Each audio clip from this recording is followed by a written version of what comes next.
Hey everyone, it is midweek. Hope you're doing well. Welcome to the TDR Trade of Black podcast. I'm your host, Shad Dales, here on the Benzinga Television Network. Things that we plan to discuss today, they include Bitcoin shaping up to be an incredible year 2024 as it's racing out and it's booming. What price is it at? And what's this to say about Bitcoin, the asset going into 2024?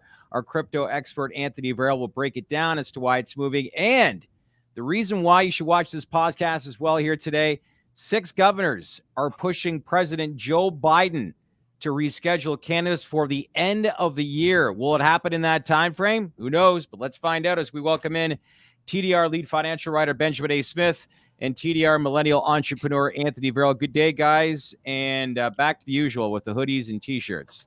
How's it going? You guys look good, though, on Monday, we'll say. Yeah, I'm gonna start surprising you with a suit and tie every once in a while. I'm just gonna show up at 4:05 before the stream in a full suit. I'll change mid-show.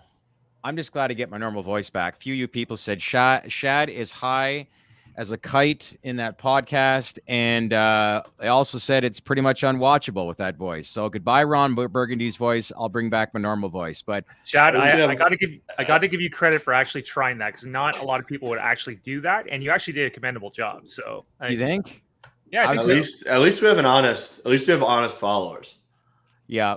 Paisley, send me your address. I'll get you a white hoodie. They are sick. They feel comfortable. We're doing a contest actually the next week or two. We're going to give away some hoodies. So make sure that you log on, check out our Instagram handle for that. But let's begin as usual. Segment number 1, Into the Wire. We basically headline all the biggest headlines in cannabis, psychedelics, crypto, and AI. And we begin today with the crypto industry and Bitcoin as it's booming, Anthony, up over 43,000 now, steady climb for the asset when looking back over the past 12 months. This latest run, do you think this is shaping up to be a big year 2024 for Bitcoin? Yeah. Yes, I do. I love that answer. Yeah. Bitcoin, Ethereum, Solana, they're all slowly trending up. Yeah. Bitcoin cracked 44,000. Right now it's sitting at 43.8. Ethereum finally cracked 2,200. Pretty sure it's still sitting at around 2,200 and change. The crypto momentum is starting to take shape, and you're seeing it everywhere. You're seeing it in altcoins. You're seeing it in gaming assets. You're seeing it in NFTs to a degree. But I think that it's Bitcoin that is going to be the major beneficiary of this run, even on a multiple basis this time around. Like the buy pressure from the ETFs, if and when they get approved, that's going to be tremendous. I think this is some positioning for that right now ahead of the announcements. You've got the halving coming in April of 2024. It's just getting started as far as the price action goes.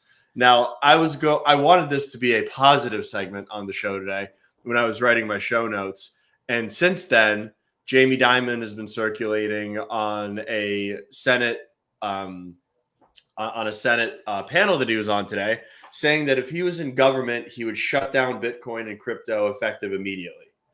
Now, this is buy button. Yeah. Not only is it a buy button that every time China has said, let's ban Bitcoin, Bitcoin's ripped. JP Morgan has a blockchain business. It's called Onyx by JP Morgan.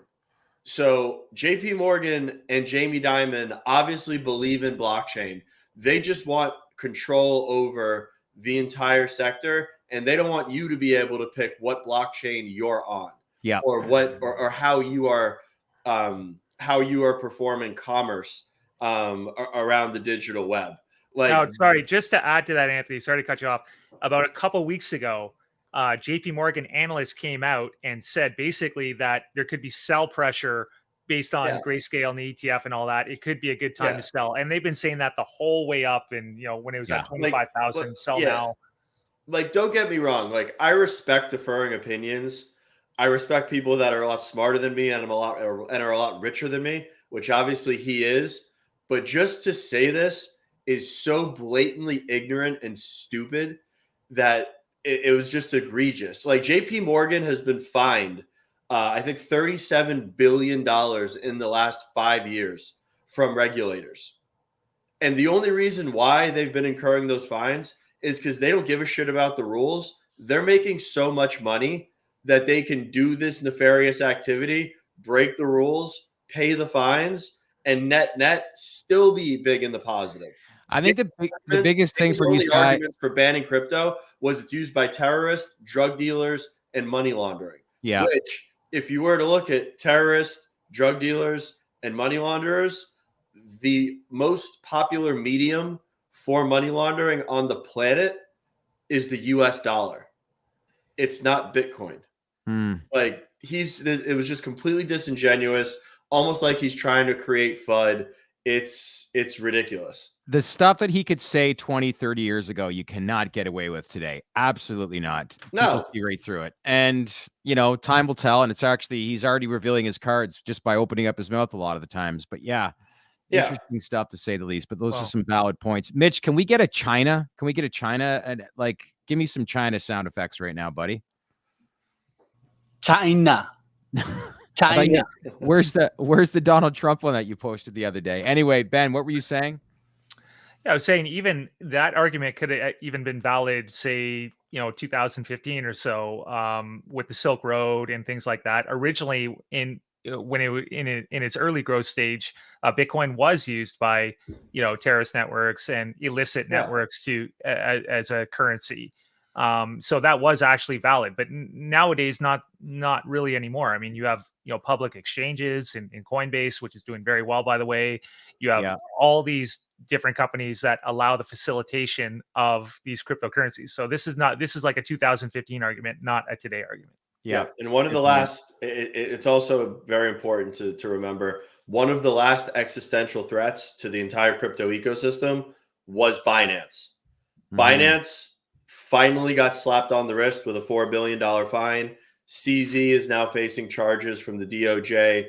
Personally, Binance, I would say, has been stabilized and it's been neutralized as an existential threat to the crypto ecosystem. The only other argument that's out there, or the only other skeleton that's sitting in the closet of crypto, is the stability of Tether, which has been questioned for some time now, which I'm sure if we get regulations and there's some sort of audits, that'll be brought to light. And just the vulnerability of Ethereum and the Ethereum Foundation. Yeah. Aside from those two, crypto's smooth sailing here. I mean, we've got all the kinks ironed out and ready for institutional adoption. Forgot our boy, our producer Mitch. He's on the road today, so doesn't have the sound bed of different sound clips that he could play. But Mitch, appreciate the effort. It almost sounded pretty close. Alex Stetson writes, that white TDR hoodie is dank. Does it come in a large? It does, Alex. But please understand, from last week's podcast, Rob Seacrest and Anthony Cogniglio are the last two guys that would talk about their own book. These guys are here to educate you on the industry, and it's the only reason why we have these guys on, is to provide information for you guys. Last thing we want is people talking about their books, because that doesn't get anywhere as far as growth in the industry and people learning. So I wanted to make that very clear. This is Into the Wire, TDR Traded Black podcast here on the Benzinga Television Network. I'm your host, Shad Dales, Benjamin A. Smith, and Anthony Varrell. Let's now switch to cannabis. Momentum continues to build in this sector as well. The latest 6 governors are now pushing President Joe Biden to ensure cannabis is rescheduled by the end of the year. Ben, any chance it could happen in that time frame? I think there's no chance it can happen in that time frame, but it's good to see the governors come out and support this, because any other, even though I don't think it's an actionable thing, it's noteworthy, because any pressure from the state level is a good thing, especially when it's the governorship, which is the one of the highest state positions in the state. Now, interestingly enough, one of the states that backed this letter was Louisiana, which is not a legal state. So even them to come out and support this is a good thing. And they did this for all the reasons that we know of. 88% of Americans support cannabis legalization. So they say, why not? The economic benefit, the tax benefits, $1.8 billion annually in the states that are legal. And, they mentioned the 280 tax code as well, and repealing that, and how it would help, cannabis operators in the state. So that's a good thing. So it's for all the reasons that we know. And I guess the big takeaway here is, of course, any pressure that piles on along with what we already see in Congress is a good thing. So you think this just, when you look at the headlines, these 6 governors are just trying to get some voter attention with something like this? Yeah, I mean, I think this is great, but I think the fact that every governor that has an adult use market in their state did not Yep. sign on to this is a complete disservice to the industry, as well as all of their constituents in their states. Why wouldn't Like, they? this headline was great, and then when I read into it and actually thought about it, 6 is laughable. Like, if pretty you bad. have an adult use market in your state, you should be signed on to this. Why would they If- not sign that? I don't know. I don't know, but it doesn't make sense. And I mean, granted, the conversation's happening. I don't want to poo-poo or really throw dirt on it, but 6 to me is like it's a really bush league effort. Yeah, Yeah, when you you're look right. at it from It when you should look be at more coordinated. They should have had, all 23 plus the District of DC Yeah. sign on to that, and all the the medical states for that matter, right? Yeah. Yes. That great point, Ben. Let me rephrase that. If you have a cannabis program in Yes. your state, whether Yes. it's medical or recreational, you should be attached to this and you should be lobbying for the effort of the greater cannabis industry. So we've got There's 6. there's no excuse. We got 6. Louisiana doesn't have medical or rec, correct? That surprised the hell out of me. Actually, does Louisiana have medical, Anthony? I know they don't have might. adult use. If they do, it's like Georgia. So what are we at right It's- now? 24 adult use, and is it 29 medicinal, medical? I think it's around 38 that. No, it's adult well over- use it's plus well over medical, 30. Is it 24 over that 30? are adult use. Okay. Yeah. Checking that out. But yeah, John Varrell, good to see you again, brother. Preach, Also, Anthony. there was an article today that's floating around on Forbes that was saying that David Joyce has drafted legislation to legalize cannabis on the federal level. David Joyce is a big friend of the cannabis industry. I mean, David Joyce carries weight. If there's going to be a champion for the cannabis industry, he'd probably be on the short list of the 5 people. That being said, I don't pay for Forbes and I don't have access behind the paywall, so I wasn't able to read the article, but I'm sure Marijuana Moment or someone's going to pick it up and syndicate it. So we'll be covering that later in the week or tomorrow. We had via the information coming out. We had a good conversation. Her name is CEO of Safe Harbor, which trades on the NASDAQ, with Sunday Seafried. Earlier today, we'll be posting that later this week, but a lot of encouraging stuff because she's obviously understanding banking. She's been in the industry for 35 years, one of the biggest lenders related to the cannabis space. And she's meeting with a lot of bankers, regulators on a daily basis since founding the company back in 2015. But they're actually taking a lot of these regulators to Washington to advocate for the industry, and Washington is listening. But I thought that was rather interesting, some of the feedback that she provided pertaining to that, Anthony, which she believes we will see some sort of movement with rescheduling and safe banking before next year's election, which is great. I mean, she should be educating these politicians on the cannabis industry. Well, we don't hear that stuff, though, She's right? That's why one of the questions I asked her was directly like, how are you influencing and educating people that are currently trying to regulate the cannabis industry? The worst part about the U.S. government, from tech to cannabis to blockchain to AI, is most of the politicians don't have a fundamental understanding of new age trends and what they're trying to govern. Yeah. She is a subject matter expert. Yes. There is no one better than someone that entered the cannabis space in 2014 and has banked it for the past 8 years, watching the industry mature from an operations and a financial perspective, than her. That firsthand knowledge is invaluable. She should be in Washington helping them architect safe. She should be in Washington helping them architect any of these other bills that are around. She understands, and she stayed compliant for the past 8 years also, banking the sector.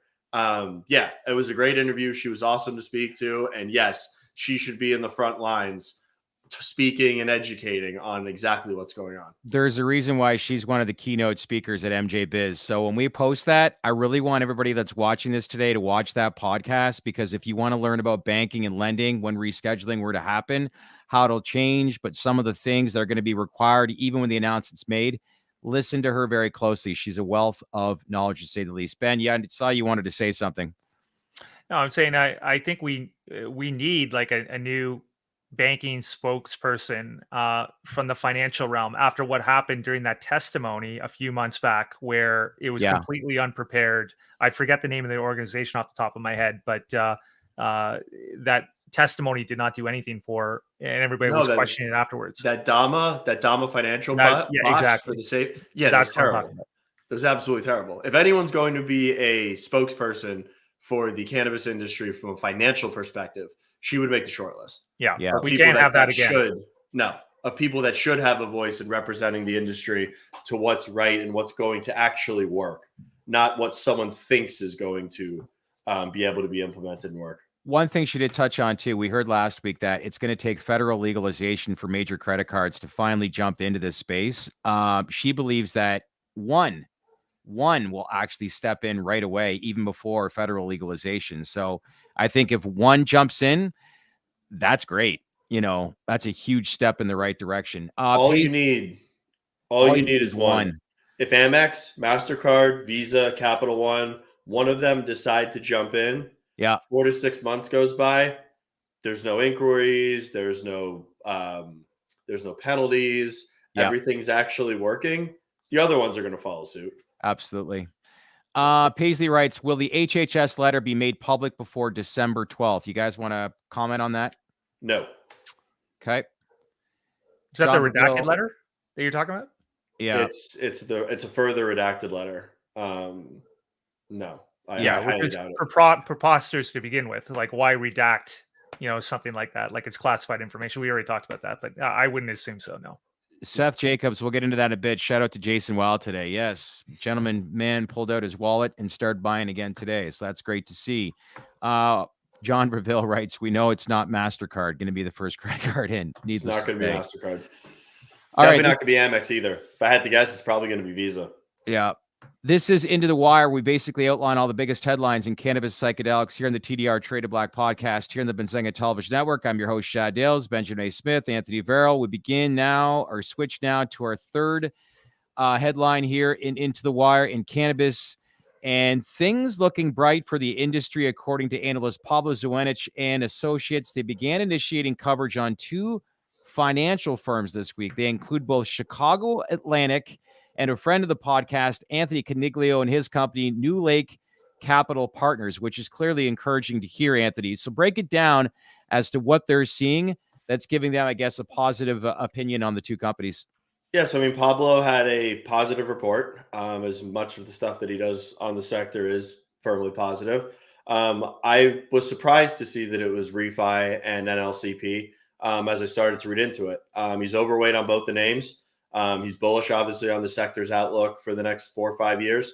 As a whole, I think he has the industry hitting about $40 billion in total sales by 2027 at a 10% CAGR.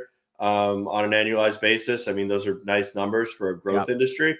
I was surprised to see that they were both REITs that he was initiating coverage on. I figured they might have been plant-touching businesses or MSOs.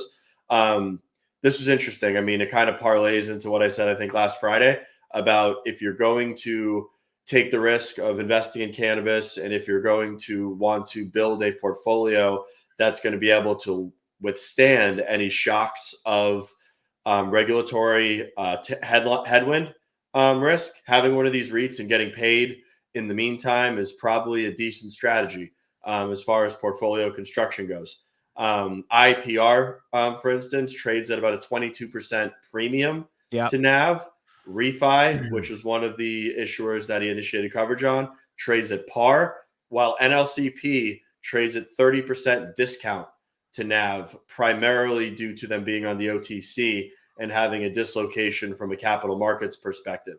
Not saying buy, not saying it's financial advice, but I would read between the lines and do as you would when evaluating those REITs. A 30% discount to NAV is enough to look at the name and be seriously watching it. Yeah, I would add too that it's not like New Lake is taking on tier 2, tier 3 clients. They have some of those, but some of their main clients are the top tier 1 MSOs, right? So they're buttoned up from a client perspective in a lot of ways. So it's probably not too much different than what you would see with something like IPR. It's just that discount's coming from the because they're on the OTC, as you mentioned. Yeah, somebody was questioning their business models today, talking about the underwriting, how a lot of the MSOs overgrew as far as his asset goes. I've met a lot of people in the cannabis space. I trust Anthony Caniglio with his diligence and underwriting, Yeah. and portfolio construction. If we're going to talk about a principal actually creating value in this space, and Ben's right. I mean, their assets that they've underwritten are quality that are currently in that portfolio. That being said, before buying it, obviously do your own diligence. It's all public on their website. If you want to learn more about this, make sure to log on to thedalesreport.com and subscribe to our newsletter where Ben, basically lead financial writer and analyst, breaks it all down on his thoughts every single Sunday. And we'll provide more information, more thoughts pertaining to that, and then what we can expect on more companies as we head into the new year. Let's focus on the last headline for Into the Wire. Recent study, it outlined that there's no evidence that medical marijuana causes cognitive impairment in patients with chronic health problems. Hopefully that satisfies a lot of boomers that grew up in the Nancy Reagan just say no era. So Ben, is that bad that I said that? You don't agree with that? All right. Well, no, you said the word a little bit off, but yeah, cognitive dislocations. This study was great in that they did not find that, and this is important. I tweeted out about this, and it got great feedback and great engagement because there's still some conflicting research out there that shows we've all heard the stories about lowering IQ if you smoke too much, and Cheech and Chong from the 70s, which that image still endures today. But this was a concrete study, although it was small. It was only 40 people in Australia. And it showed that on a single dose of medical marijuana in a laboratory setting, that if you're using medical cannabis as prescribed, it did not produce cognitive decline. Did they say what that dosage was? I did not catch the dosage in the research paper. I probably should have checked that out. Okay. You could assume that it was modest because it does conflict with other published research out there. For example, in the American Journal of Psychiatry, which found that heavy cannabis use does in fact lower IQ scores and result in cognitive decline. So what we can infer from all this is if you use medical cannabis and use it in a reasonable amount, chances are that you're not going to be, you're not going to lose cognition over this. Mm-hmm. And that's important because, that stigma, as we all know, it's out there, right? I don't tend to forever, agree with that enduring stigma. I don't tend to agree with that. If I smoke heavily every day for, let's say, 2-3 weeks, I personally will notice a cognitive decline in my short-term memory and in my long-term memory. Yeah. They're not permanent, but I can damn well admit that has happened in the past. Cannabis affects your brain, like alcohol affects your brain.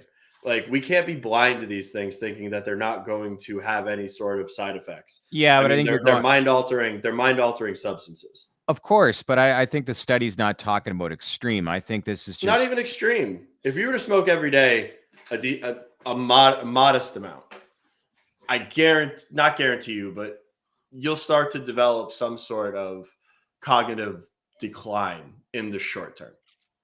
He always agrees to disagree, doesn't he, Ben? I'm speaking from experience. That's the way he rolls. I mean, I agree with Andy. Overall, I do agree. I'm literally speaking from experience, and I hate when people sit there and say, "Oh, cannabis doesn't cause this. Cannabis can't do that." I mean, it's. But on the flip side, I think people are suggesting that even a little teeny bit is going to cause you psychosis. No, it won't. I'd have to be sitting here ripping dabs on my desk 2-3 times a day for the next 2 weeks. I won't say who, but there's a lot of baby boomers, which is why I brought off the top. It just, grew up in that era that say, oh my God, they're going to legalize cannabis. Like, can you imagine if cannabis was legal in the 30s and all of a sudden they were bringing alcohol to the forefront right now? Yeah. At the end of the day, this was important because the study at least showed that, normalized use and the way it's supposed to be used in moderate doses did not result in cognitive decline in this study. Now, there's other studies, as I mentioned, that do show that in heavier use, even on weekly use on a heavier basis. Vibes are high. Now you guys are talking about Bitcoin. A little late to the party, no? You've been talking about Bitcoin since it was at 18 grand at the beginning of the year. Yeah. I don't know what that person's talking about, but no, we're not jumping on the Bitcoin train. I mean, we've been talking about Bitcoin for some time now. Why don't you outline some of the things that you've touched on in crypto over the past 60 days and how they've done? Because those are some pretty eye-popping stats that you were reading to us before we started the show. It was Link, Solana, and Ethereum. Yeah. They've done quite well over the last 60 days. Yeah. Actually, you called Coinbase as well. I remember Yeah. probably a couple months ago, you said you're buying into that, and that was around Bought $78 at that point. Bought Coinbase at $89. $89. It's now sitting, I think it tapped 140 yesterday. It's sitting at around 135 at the close. Huh. Kevin Hawthorne, good evening from Lakeland, Florida. I'm a big Tigers fan, Kevin. I get down there every spring training, but that's a great spot to watch a ball game. Hope you're well, and thanks for logging on. Bob Z writes, some of the best music of the 20th century was written, performed, recorded under the influence of weed. Yeah, trust me. I'm not saying I know you're not. Trust me, Shad, you know that I cook a lot. If you follow me on Instagram, like, you know, very good. And you know what I do before I cook every single night? I get stoned. And it makes me zone in, do what I'm doing, and it's like painting. I take everything, put it together, and I thoroughly enjoy it. Yeah. I'm not saying I don't enjoy cannabis. I'm not saying that you can't do great things on cannabis. I'm just saying that when a medical study comes out and says that there is no effect on cognitive decline with persistent cannabis use, I'm just a little bit hesitant to take that research at face value or put the message out there that there's no ramifications for smoking weed.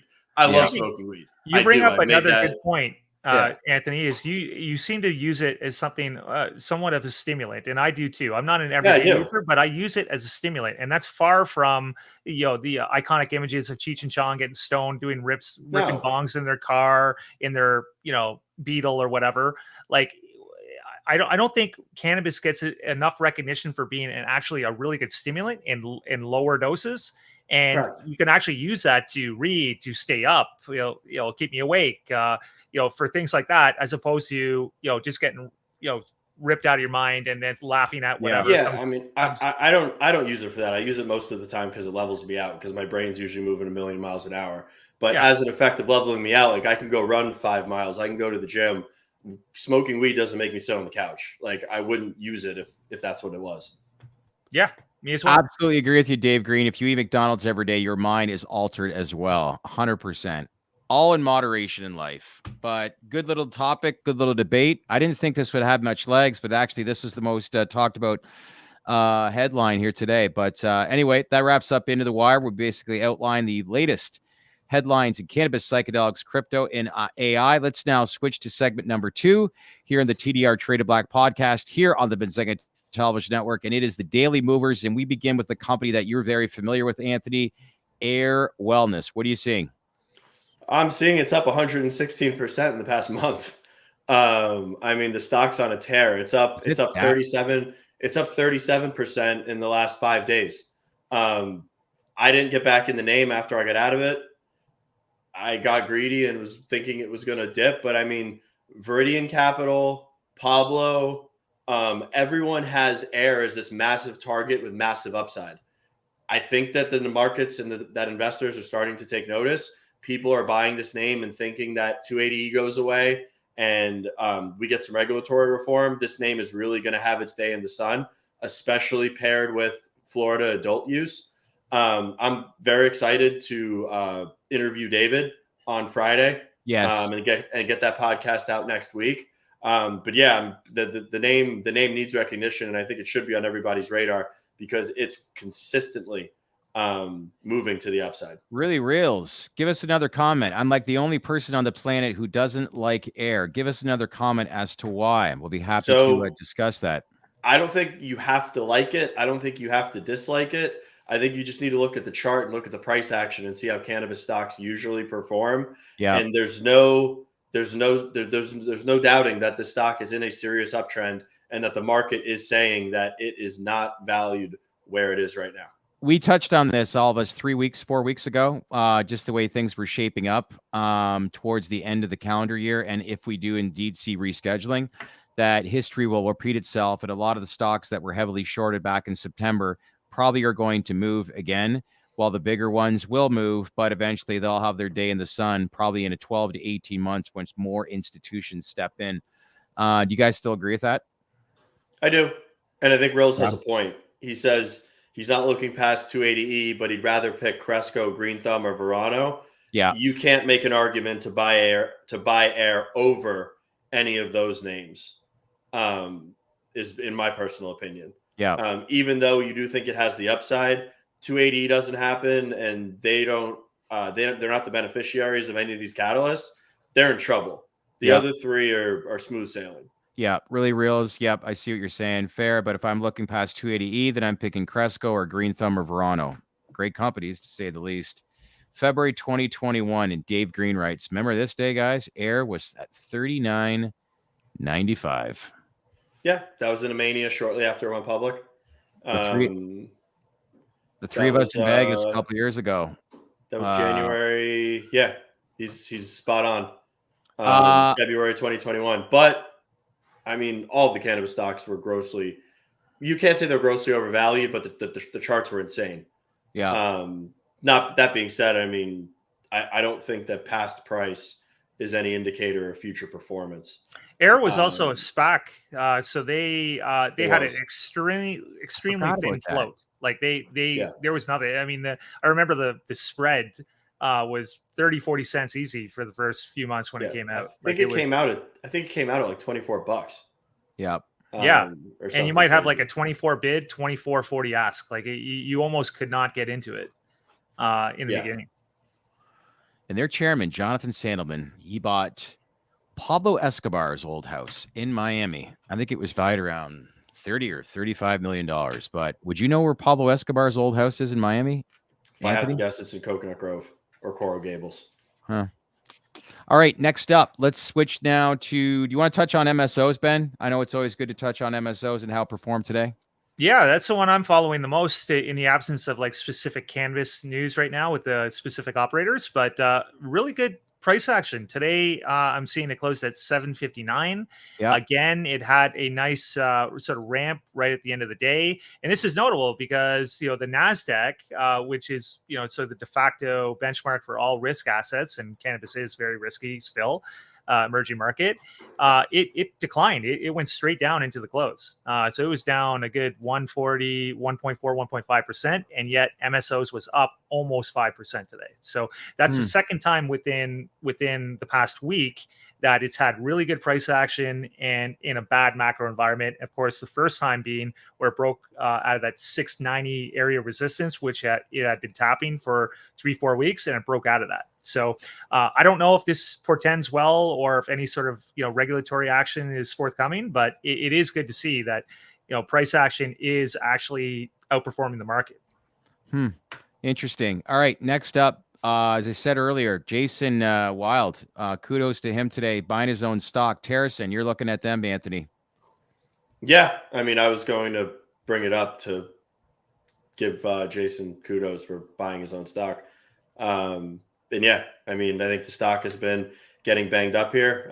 People have been kind of speculating as to why it's red on green days. I mean, your guess is as good as anyone else's.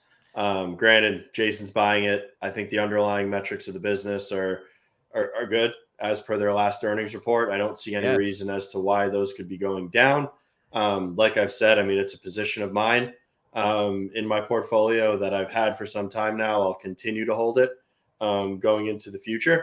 And I mean, it's a good sign when the chairman is buying stock versus other companies where you're seeing selling or you're not seeing any buying at all. Jason's putting his money where his mouth is time and time again.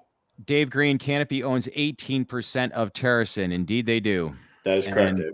That is something we've always talked about, and the correlation between those two companies. Full disclosure, Terracin is a client of ours, but yeah, it's well, we'll see what happens. But there's so much speculation going on the U.S. side and what would happen in rescheduling and what that partnership looks like post rescheduling between Canopy and Terracin. But a lot of optimism, I think, pertaining to the two companies heading into 2024. And we got to give Jason Wild kudos too, because he's one of the only executives in the cannabis industry actually buying the stock back. You see sporadic buys here and there, but he's consistently, purchasing blocks of stock in Terracin. So he believes in the company, obviously, and he's probably the most active executive in terms of share buybacks. John Verville writes, Tilray CEO Erwin Simon has been making the rounds, CNBC and Bloomberg, not much to show for it. Interesting. I will let everybody know, too. We try time and time and time again to get Erwin Simon on our podcast. Never works out. We will continue to do so, but eventually we'll get him on. But yeah, it's not so much that we don't want to talk about Tilray. It's just some people make themselves a lot more available.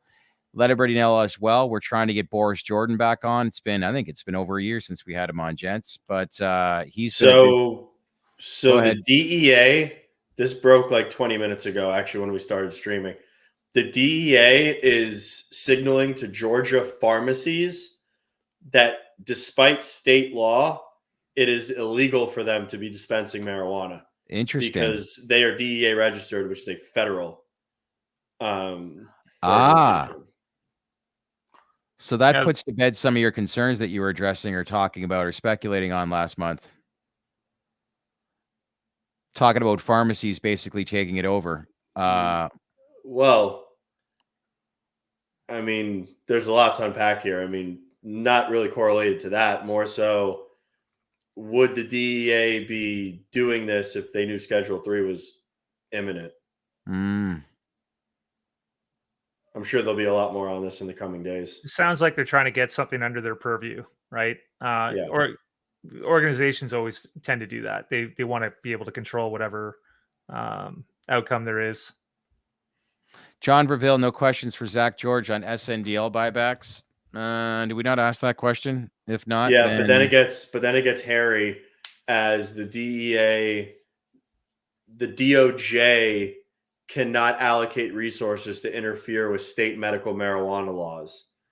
So the feds can be against it, but the DOJ can't actually go in if it's compliant with state law. Yeah, what happened to states' rights? Shouldn't they? Why would they even make that? But pharmacies are federal, whether they're in the state or they're not. They're registered pharmacies are federal. They're registered with the DEA. Mm. This is going to be interesting because this will have some sort of. If this goes further, and I'm going to keep a close eye on this, this will have precedent moving forward for a lot of things. Now, in terms of Sundial, I haven't heard anything about buybacks. I know they have $100 million buyback program. Yeah, he has been doing buybacks. I do know that. Yeah, has been doing buybacks. Yeah, that makes sense. Yeah, SNDL, by the way. Just want to make sure that's right. Oh, sorry, SNDL. Otherwise, we'll get still saying Sundial. Luca M, I know you've reached out a number of times about the David Klein interview happening. Again, we have been trying. It's very difficult. Some of these executives heading into the month of December. It's year end. They are working on a number of things, and obviously they want to take a couple of weeks off later this month. But if not by the end of this month, we plan to definitely have him on sometime in January. That pretty much wraps. What? Nick actually just texted me, so we'll be talking to Canopy on Friday. Oh, okay. Perfect. Literally, he just texted me. We'll be talking to them, but not on a podcast right now. But don't want to lead people the wrong way. Okay, that wraps up our daily movers. Gents, appreciate it. I think we got to get Mitch out of here. It's been close to 40 minutes. So just a quick recap. Bitcoin seems to be booming, and it definitely is shaping up for what should be a very strong 2024. As eclipsed 43,000. 6 governors want President Joe Biden to reschedule cannabis before year's end. When looking at it a little bit further, should be a better representation than just 6 governors. Cannabis analyst Pablo Zuanich is now initiating coverage on 2 cannabis financial firms that include Chicago Atlantic and New Lake Capital Partners. And finally, stocks of the move today are both Air Wellness and Terracin. And we're closely watching MSOs, and we're going to dive in probably more on this news that was just announced, and we'll have a full recap of it come Friday at 4:10. Again, if you want to check out more information, log on to thedalesreport.com and subscribe to our newsletter. If you want to learn how to be a trader, Benzinga Pro, log on there and sign up for an account today. And gents, it's been a pleasure. Happy investing for the rest of the week. And I will check back in with you guys on Friday. This is the TDR Traded Black podcast here on the Binzinga Television Network. Hey everyone, thanks for watching. And if you want to learn more about the emerging industries that we cover, then leave a comment below and let us know who you want us to interview, the questions you want asked, and the information that you want to learn. We want to hear from you. As usual, click on that bell for all notifications to get the latest information. Share this video with your network, and don't forget to subscribe to our channel because we would not be